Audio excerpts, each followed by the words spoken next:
Broadcasting from the KMF Collective Studio, it's time for the Athletes of the Titan Games podcast. This limited release show features the stories of the 2020 contestants of Dwayne "The Rock" Johnson's athletic competition, NBC's The Titan Games. Now, here's your host, Katie Galley.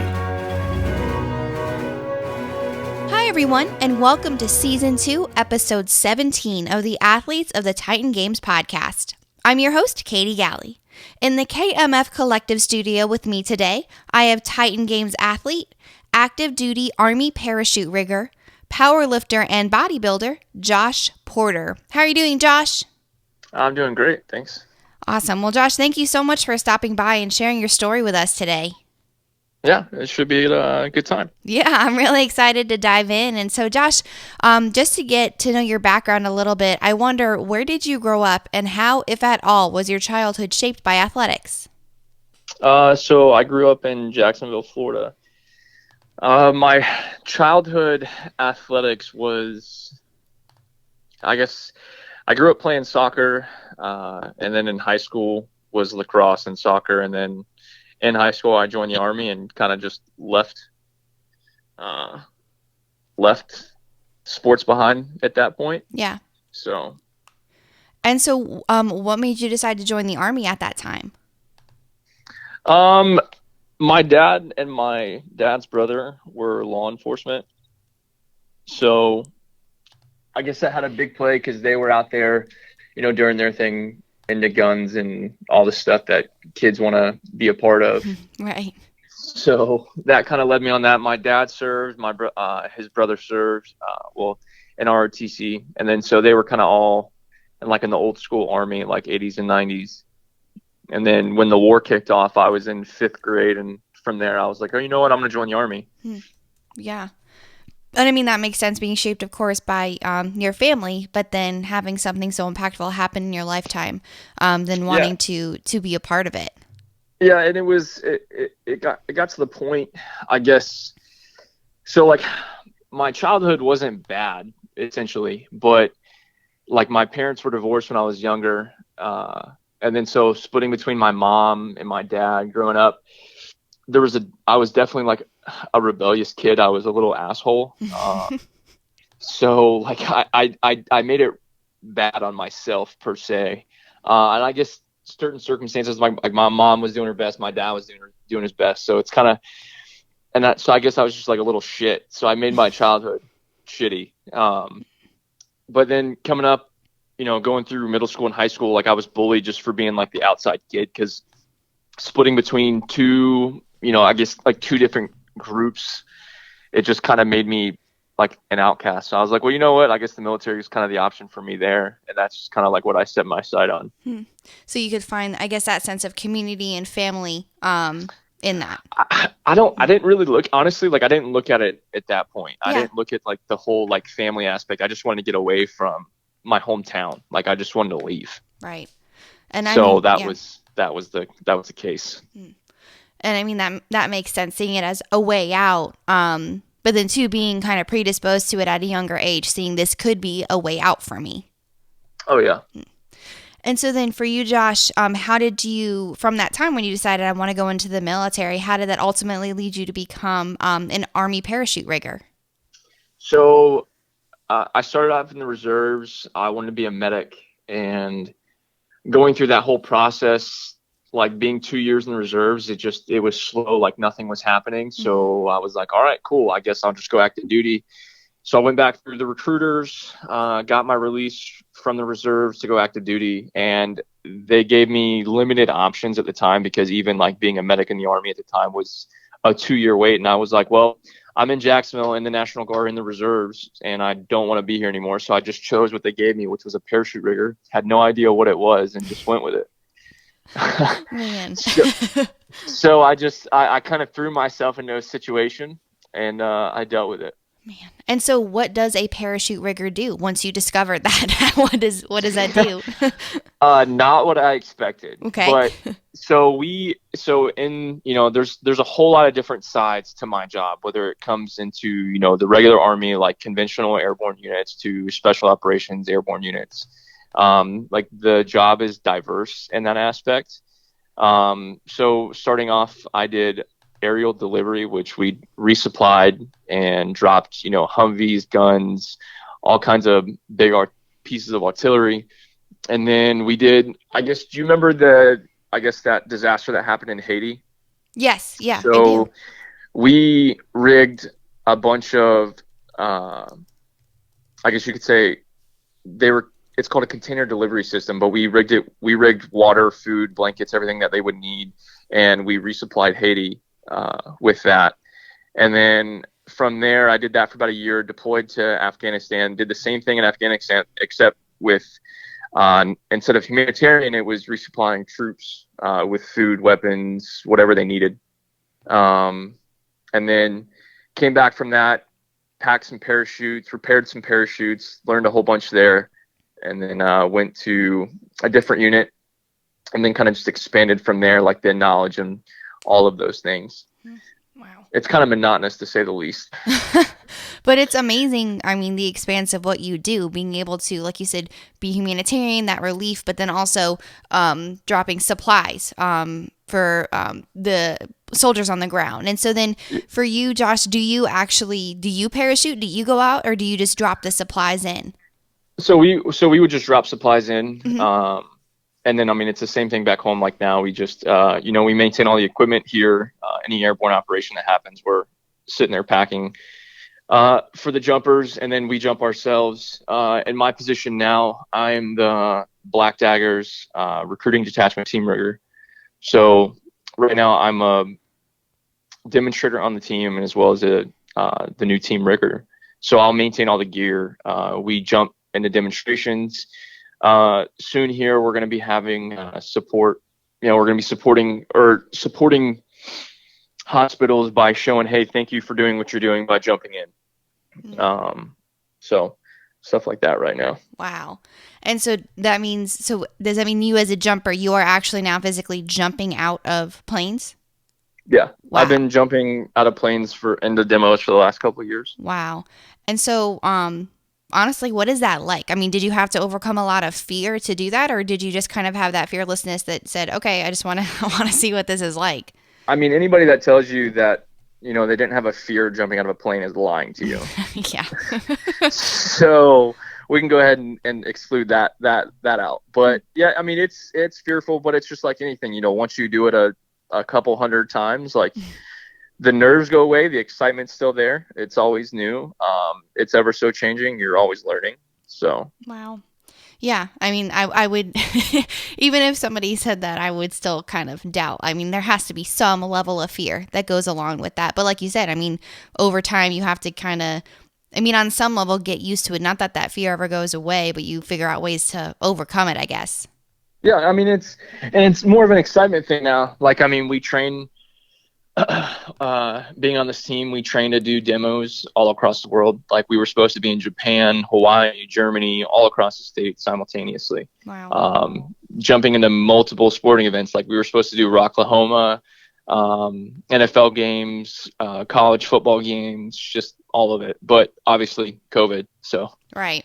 So that's limiting. I'm not allowing you to do that. And so then, Josh, so having this really cool career on the side, how did powerlifting and bodybuilding start to kind of come into the picture? So it happened on January 1st, 2010, on my first deployment. My buddies were just like, hey, let's go work out. And I was like, all right, cool, let's go do this. And I was recovering from some injuries, some, I guess, training injuries at that point. Like I had torn my hamstring, torn my PCL, my left knee. So I was kind of skeptical. Like I was like a young kid just trying to make it through. Mm-hmm. And then, learning about training and all that through the last 10 years, I guess just helped me stay somewhat level-headed. It was just kind of like a release at that point. Mm-hmm. So now I do it, and it's, it's fun. I enjoy it. And I just try not to get annoyed with it now. Yeah. So do you compete, or is it just that an outlet for you? It's just an outlet for me. I mean, it's one of multiple outlets. Like I used to be all about, training, nutrition, train. And it was kind of making my life just that, and I didn't want that. There's got to be a balance. Like, you have to have a family life. You have to have, a life at home, a life at work. It's training and dieting. Just, it gave me like a purpose at the time to like, hey, I have a goal, but now it's just like, okay, now it made me like a healthier person. And it's just second nature now. And I don't need to consume my life around it. Yeah, I mean, that makes sense because you're right. I think it could easily overwhelm you or kind of dictate maybe and take away some enjoyment out of things. But like you said, it helped you develop that discipline, and now you have, more purpose or different purpose behind why you work out and why you do what you do. Yeah, I mean, there's a lot of people, and I respect it. Like, if, you want to go compete, absolutely go do it. But for me, it's just, I'm not going to consume my life around eating food. No, I get that. I get that. I mean, that makes a whole lot of sense. And so now, Josh, for you leading this amazing life that you do with lifting, and then obviously the career that you have, how did the opportunity present itself for you to become a contestant on this season of the Titan Games? So one of my friends, Leilani, reached out to me last year. She was like, yo, you should go do this. And I was like, yo, this is not going to happen. I'm like, you're dumb, for one. Two, she was like, no, you got it. I was like, all right, whatever. So she sent me the information and told me to fill out the packet. And I was like, all right. So I applied for it, and I got a call from Peter, and Peter interviewed me, and he told me to cover up my tattoos. So I did that, and then they were like, hey, it's cool. We like you. Come out to LA to the combine. And so I did. And I guess in the story,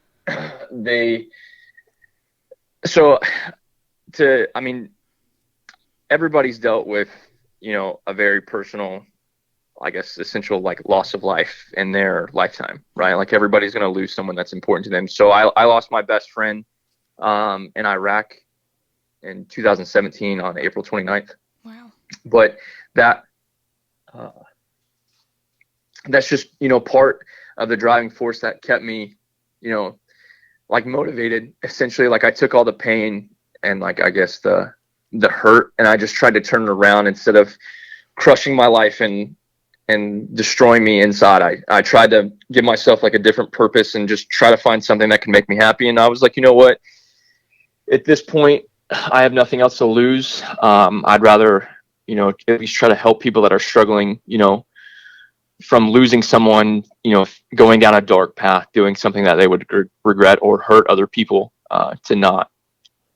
So it's one of those things. I tried to exclude like all like negativity and hate that I had for other people out of my life, and just focus on something positive. And that's what I did. And it's not necessarily like the best reason, but just, help other people that are struggling, at least let them know that they're not alone. So I mean, that's one heck of a why. And because I was going to ask you, I mean, your why for even saying yes, for even saying Leilani, I mean, when she sent you the application, why you even applied, but it's furthering that platform then so you can reach more people. And it's not self-serving because you have that thought in mind of, I want to put myself out there, share my story so that others can hear it. And then maybe it will help them, some small piece of it, some big piece of it, whatever it is. It's putting your story out there so others feel, I guess, almost that permission to feel what you feel and to overcome it like you have. Yeah, I mean, there's a lot of different views on, what I guess people have a lot of different opinions nowadays. Yeah. And you can agree or disagree.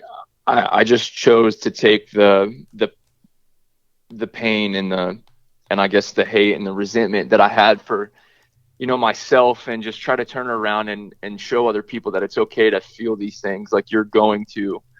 And it's not necessarily just like, calling your buddy. It's actually being there and just, being actively part of someone's life to make them not want to do something stupid.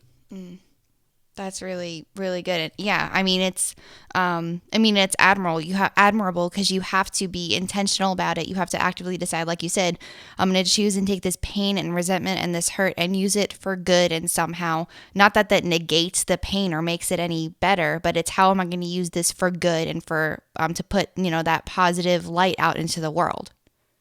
Yeah, it's one of those things where, some people are gonna hate the fact that I do it. Some people might love it. Some people might not understand. But I mean, it is what it is. Mm-hmm. If I can relate to one person to stop them from, hurting themselves, uh, by showing them that they're not alone, then, mission success, Mm-hmm. essentially. Yeah. Absolutely. I mean, that really is amazing, Josh. I love that you have that mentality and you feel that purpose to really help others and put yourself out there in that way. And so, Josh, coming off of then this experience that you had with the Titan Games, being able to, putting yourself out there, competing and interacting with all these different individuals that have gone through their own obstacles and pursuits in their own life, what would you say is your definition of a Titan? So I couldn't answer that question on the show, right? So that was like during our interview process, they were like, "Well, why do you want to be a Titan? Like, what is the definition of a Titan?" And coming through and like, I guess seeing all these, amazing people and amazing athletes, like, because obviously you have to be an athlete to be there. Mm-hmm. But just seeing that everybody has their own, and people say it all the time, like, everybody has their own struggle, but you never really know what someone's struggle is. You just like, oh, you have your own struggle, be kind of thing. Mm-hmm. But actually understanding what someone goes through and overcomes is, like, everybody is essentially a Titan. If you can overcome the thought and the guilt and the pain of going through something traumatic or having something happen to you that just sets you back, that someone tells you, hey, you would never walk, or hey, you lost, the person that you love the most in this world, and you can come back from that, that's the definition of a Titan for me. Yeah, I love that. Being an overcomer and overcoming those things. But like you said, too, it comes on the flip side of walking with someone through the struggles that they're going through, really trying to understand, even if you, like for you, like you said, putting yourself out there so that you can help someone walk through something similar to you, or maybe even something that's not the same, but they see something in your own story that helps them, that inspires them so that they can push forward like you do. Yeah, I mean, it's just taking it day by day. It's just, not giving up on anything. I mean, it's just simple task. Like, you lose motivation to do simple things in life. And it's just, overcoming that is the first step. Wow. That's that's amazing. And it's really profound, but that really is incredible that you do that and you take it day by day, that one step at a time. And so, Josh, then for you, I mean, of course, having this opportunity and how you found out to be that you want to be a contestant on the show, and then two, having it be created by The Rock. I wonder if you have any recollection of maybe when you were growing up or at any time in your life when you actually became aware of who The Rock was prior to joining the show. I mean, everybody, I mean, I guess you kind of always know who, like, The Rock was, mm-hmm. for me. Yeah. He was in a few movies, I guess older movies. I can't, it was like The Long Road or something like that, where he was coming back from like they were portraying come back from the war, and he was like going to be the sheriff of a town. And that's kind of like, he made a difference. So that's kind of where I remember him, like the one movie that I like first remember him from. Yeah. Yeah, I think I remember that movie too. Yeah, he was. I don't remember what the exact name of the movie was, but it was a good one. Yeah, no, I agree. I think it was too. I remember that. I love that, having it be a positive impact on you, and so having that remembrance, and then being able now to be a contestant on the show, and then now you being able to put yourself out there and be that positive impact for somebody else. Yeah, and I mean, there's a lot of, like, and I try to portray it like this, like this world, like, you're not meant to be alone, right? Mm. So not like one person is going to be able to save you from yourself. Like, you have to be willing to be open with people. And the truth of it is sometimes people don't want to be open with themselves or hear the truth. Like, it's hard. It's hard to, accept things and move forward.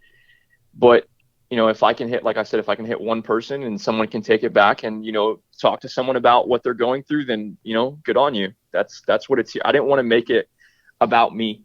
I just wanted to be able to, not let Weston's memory die. Like it never will with me, but, make other people realize that it doesn't matter, like, when you lost someone or how, but like that the memories that you have of them will never leave you if you always remember. It's just, trying to take the positive from all the negative. Absolutely. And being able to, like you're doing, live out that memory. And it's like that you said, it's never going to die because it lives on with you. And so, Josh, with that in mind, looking back at everything you've accomplished and the truly incredible life you've led and everything you've overcome and what you're doing now, using this platform you have to help others and be that light, be that good, and putting yourself out there even more with being a contestant on this season of the Titan Games, looking forward, knowing that you're going to impact so many more people with, what you're doing. I just have one final question that I ask all of my interviewees. What do you want to be remembered for? From what do I want to remember from the Titan Games? No, just you, Josh Porter. What do you want to be remembered for?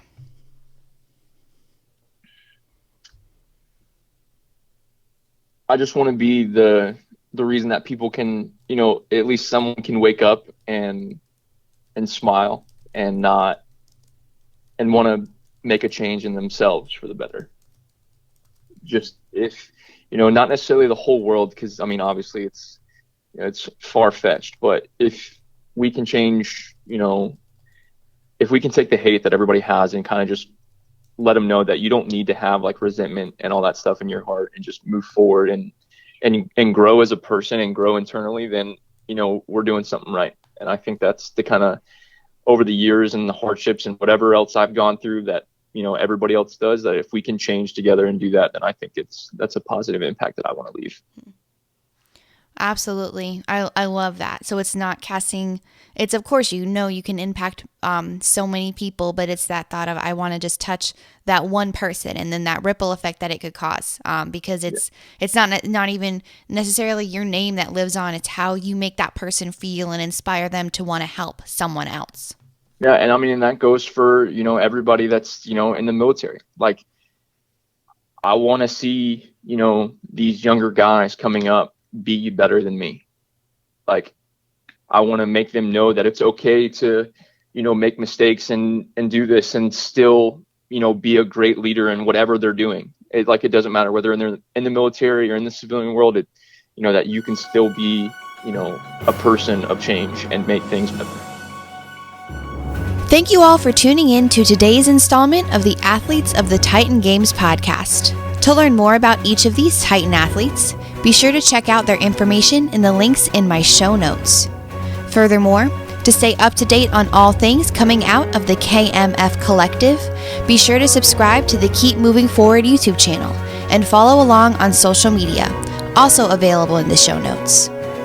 As the creator of the Titan Games, Mr. Dwayne "The Rock" Johnson says, "Titans aren't born, they're made." And I hope today's story helped you realize all that you are capable of becoming if you put in that hard work and just keep moving forward.